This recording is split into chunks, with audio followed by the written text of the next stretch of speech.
اب نوٹ کر لیجئے، یہ کتابیں اگر آپ پڑھنا چاہیں تو کتاب الملاحم میں پڑھیے. بدترین عذاب عربوں پر آیا کھڑا ہے، سروں پر تنا ہوا ہے، بدترین. ایسی جنگ ہونی ہے الملحمۃ العظمیٰ، جس کو کہ میں بھی آپ کے گواہی پیش کر دوں گا، جسے کہا گیا ہے دی لاسٹ کروسیڈ. بش نے بھی کروسیڈ کا لفظ بول دیا تھا، پھر واپس لیا اس نے. نکل جاتی ہے جس کے منہ سے سچی بات مستی میں، فقیہ مصلحت بین سے وہ رندے بادہ خار اچھا، کروسیڈ کہہ کر پھر واپس لیا. یہ کروسیڈ، اس کے اوپر جس قدر نقصان ہونا ہے عربوں کا. گریٹر اسرائیل بنے گا، یہ عراق، شام، اردن، سعودی عرب کا کچھ شمالی علاقہ، ترکی کا جنوبی علاقہ، مصر کا صحرائے سینا، اور اس کے ساتھ ہی جو بہترین اس کا زرخیز ترین علاقہ ڈیلٹا آف نائل، یہ سب یہودیوں کے قبضے میں جائیں گے. اس کو حدیث میں کہا گیا الملحمۃ العظمیٰ. عیسائی 80 علم لے کر ہے مسلمانوں تم پر حملہ آور ہوں گے، اور ہر علم کے نیچے 12,000 فوج ہوگی، 9.5 لاکھ فوج. یہ نیٹو کی تیاری کس کے لیے ہو رہی ہے؟ جب یو ایس ایس آر کا خاتمہ ہوا تو پوچھا گیا تھا نیٹو چیف سے، اب کس لیے؟ تمہارا وہ دشمن تو ختم ہو گیا، اب ہمیں اسلامک فنڈامنٹلزم سے نمٹنا ہے. وہ جانتے ہیں خطرہ یہی ہے، اب اسلام ابھر سکتا ہے. مسلمانوں کے سینوں کے اندر وہ آگ ہے، اوپر خاکستر آ گیا ہے، تمہیں اٹھانا بیٹھنا، یہ اندر تو انگارہ ہے، اوپر سے راکھ ہے، اس سے دھوکہ نہ کھا جانا ان کے دلوں کے اندر. اور بش نے کہا تھا مسلمان چاہتے ہیں کہ ہسپانیہ سے لے کر انڈونیشیا تک نظام خلافت قائم کریں. اور میں حیران ہوا تھا کہ اس کمبخت کو ہسپانیہ کا خیال کیسے آ گیا. ہمیں تو کبھی آتا ہی نہیں، اب ہم تو بھول گئے.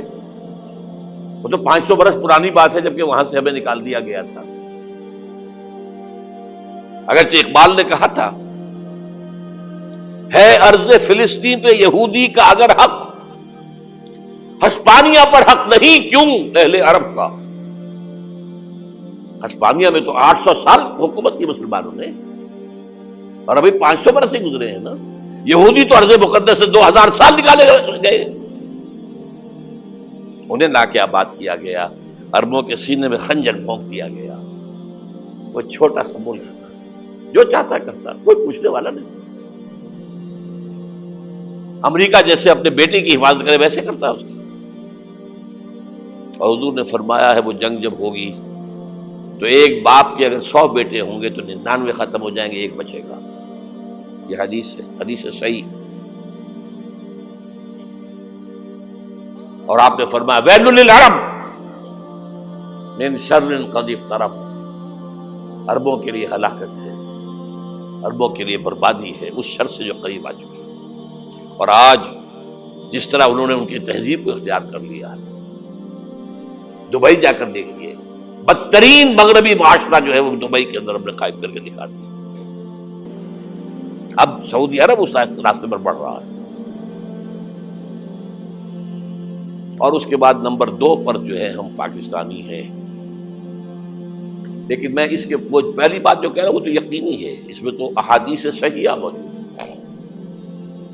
اگرچہ اس کے بعد پانسا پلٹے گا، پھر حضرت مہدی کا ظہور ہوگا، حضرت عیسیٰ کا نزول ہوگا، اور وہ گریٹر اسرائیل گریٹر گریو یارڈ بنے گا یہودیوں کا. ایک ایک یہودی قتل ہوگا اور دفن ہوگا.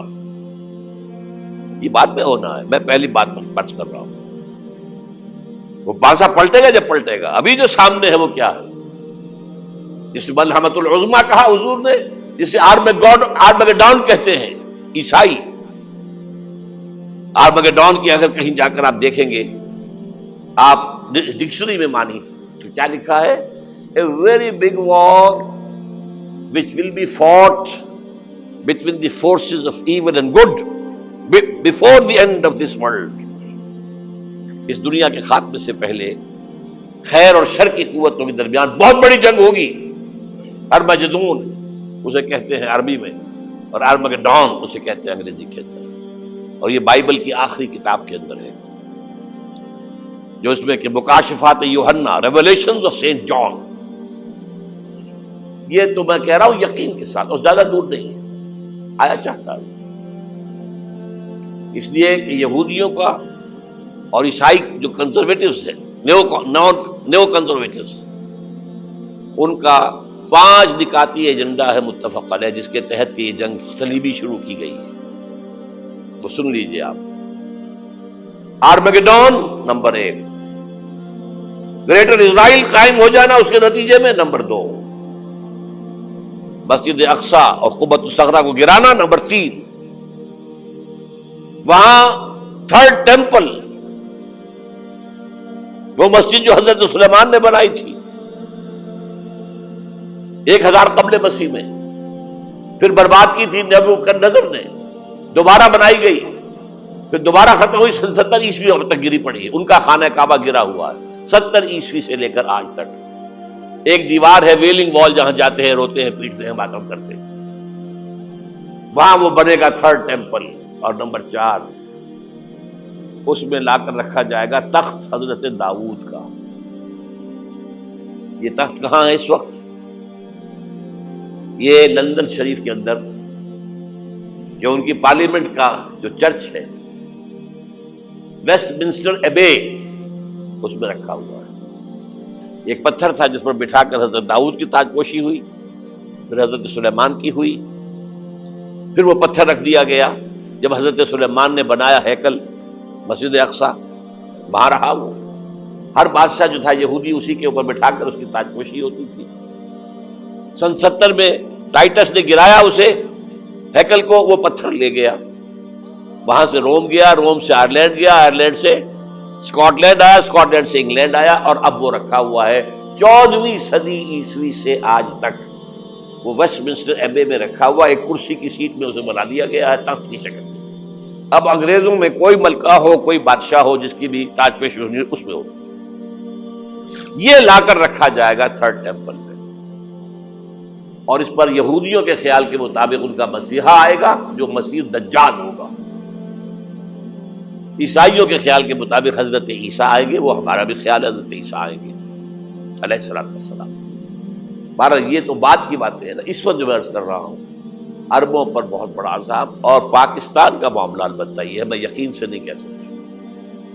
ہینگنگ ان دی بیلنس، ہو سکتا ہے اللہ تعالی ہم پر رحم فرمائے، ہو سکتا ہے، اگرچہ اسی پہ شرائط ہوں گی. چمن کے مالک اگر بنا لے موافق اپنا شعار، اب بھی چمن میں آ سکتی ہے پلٹ کر چمن سے روٹھی بہار، اب بھی ہو سکتی ہے. اور یہ بھی ہو سکتا ہے کہ اللہ تعالیٰ نے معجزانہ طور پر ہمیں ملک دیا، ہم نے اللہ سے بدعہدی کی، وعدہ خلافی کی، غداری کی، لہذا سزا دی جائے اور ہم سے یہ ملک چھین لیا جائے. It's just possible. دور نہ سمجھے، اسے انہونی بات نہ سمجھے. جو گھیراؤ ہو رہا ہے آپ کے مغرب میں نیٹو فورسز اور مشرق میں بھارتی فورسز گدھوں کی طرح بیٹھے ہوئے انتظار کر رہے ہیں پاکستان اور ڈسٹیبلائز ہو جائے، یہاں اور بدامنی ہو جائے. اب لاہور میں پھر آج دھماکے ہو گئے ہیں. 2 دن پہلے کا دھماکہ میں سہ کے آیا ہوا ہوں، آپ کے سامنے بیٹھا ہوں. وہ جانے بچی ہیں، جو ہماری اکیڈمی کا حشر ہوا وہ تو میں آپ کو نہیں بتا سکتا. یہ سارا کیوں ہو رہا ہے؟ تاکہ یہاں بدامنی ہو جائے اور ہمیں جواز مل جائے. مغرب سے نیٹو فورسز داخل ہو جائیں، مشرق سے بھارتی فورسز آ جائیں، اور ہمارے ایٹمی دانت توڑ کر اور پھر ہمیں بھارت کے سامنے ڈال دیا جائے. نو ڈو ایز یو لائک. یہ ان کا نقشہ ہے. ہوگا کیا وہ اللہ جانتا ہے، ہوگا وہ جو اللہ چاہے.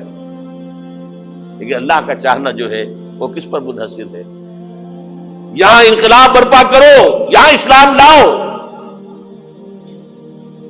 اگر دھندوں میں لگے رہو گے تو وہ خود بخود نہیں آ جائے گا انقلاب.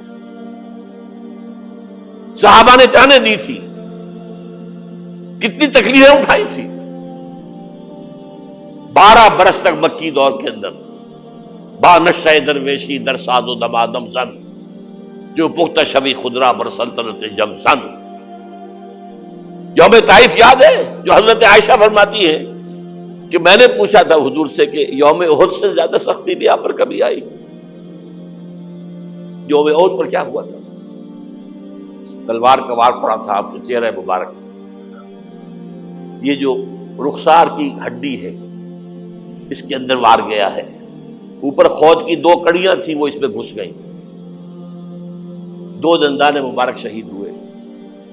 وہ خود کی کڑیاں ایک صحابی نے اپنے دانتوں سے پکڑ کر کھینچنے کی کوشش کی، دانت نکل گئے، وہ نہیں نکلی، کیا جتن کر کے نکالی گئی ہوگی تو خون کا فوارہ آیا، اتنا خون گیا ہے کہ آپ بے ہوش ہو گئے، گر گئے، اور مشہور یہ ہو گیا کہ آپ کا انتقال ہو گیا، شہادت ہو گئی۔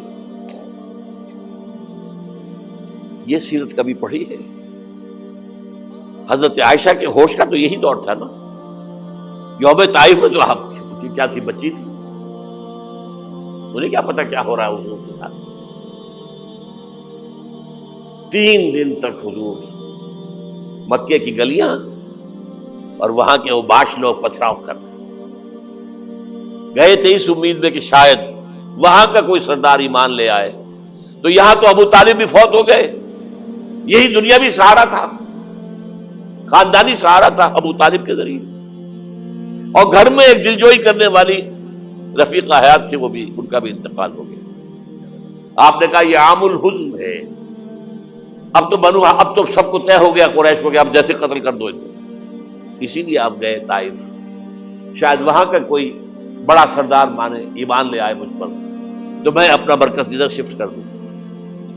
تینوں سے ملے ہیں، تینوں نے وہ جواب دیے ہیں، نکل جاؤ یہاں سے، میں تمہارے ساتھ بات بھی کرنے کو تیار نہیں۔ اچھا تمہارے سوا کوئی نہیں ملا تھا اللہ کو نبی بنا کر بھیجنے کے لیے؟ دیکھو جاؤ، میں بات نہیں کرنا چاہتا، ہو سکتا ہے میں بے عزتی کر بیٹھوں، واقعی تم اللہ کے نبی ہو تو میں مارا جاؤں گا، جاؤ جاؤ جاؤ۔ یہ سلوک محبت کے ساتھ ہوا ہے۔ اور پھر چھوکروں کو، اسٹریٹ ارچنز جنہیں آپ کہتے ہیں، اشارہ کیا تھا، خبر لو ان کی، پتھراؤ ہو رہا ہے، ساتھ کوئی ہے ہی نہیں، ایک آدمی صرف، زید ابن حارثہ۔ اب سامنے سے پتھر آ رہے ہیں تو حضرت زید آگے آ جاتے ہیں، ڈھال بنتے ہیں، مجھے لگے پتھر حضور کو لگے، آپ پیچھے سے آ رہے ہیں، چاروں طرف سے تو ڈھال نہیں بن سکتا ایک شخص، جسم لہو لہان، خون جا کر جوتیوں میں جم گیا ہے، جوتی اتر نہیں دی۔ پھر وہاں سے واپسی پر جو دعا مانگی ہے، اللہم الیک اشکو ضعف قوتی وقلت حیلتی وہوانی علی الناس، اے اللہ تیری جناب میں فریاد لے کر آیا ہوں اپنی قوت کی کمی کا، اپنے وسائل کی کمی کا، اور جو ذلت و خواری ہو رہی ہے لوگوں کے سامنے، الا ملتقننی، مجھے کس کے حوالے کر دیا ہے، الا بعیدی یتجہمنی، یہ میرے اوپر ہجوم کر کے آ جائے، حملہ کرے، اور عدو من لگتا امرے، یہ دشمن کے حوالے میرا معاملہ کیا، جو چاہے کر دے وہ۔ لیکن پھر عبدیت غالب آتی ہے، ان لم یکن علی غضبک فلا ابالی، اللہ اگر تو ناراض نہیں ہے تو مجھے کوئی پرواہ نہیں، سر تقسیم خم ہے جو مزاج یار میں آئے، مجھے اندیشہ یہ ہے کہ تو ناراض تو نہیں ہوئی، یہ تکلیفیں جھیلی ہے۔ سینکڑوں صحابہ نے جانوں کا نذرانہ پیش کیا ہے، احزاب کی جنگ میں فاقوں پر فاقے ہو رہے تھے، اور ان فاقوں کی حالت میں خندق کھودنے کا حکم ملا ہے، لوگوں کی کمریں دوہری ہو رہی ہیں، پتھر باندھے ہیں اپنے پیٹوں سے، اپنے چادروں کے ساتھ کس کر، کمر دوہری نہ ہو جائے۔ اور جب صحابہ کدالیں چلا رہے ہیں تو کیا کہہ رہے ہیں، نحن الذین بایعوا محمدا علی الجہاد ما بقینا ابدا، اللہم لا عیش الا عیش الاخرہ۔ صحابہ کہتے تھے ہم وہ لوگ ہیں جنہوں نے محمد سے بیعت کی ہے کہ جہاد کرتے رہیں گے جب تک جان میں جان نکل جائے تو بات، اور جان ہے، چاہے ابھی بھوک سے کمر دوڑی ہوئی جا رہی، جان تو ہے۔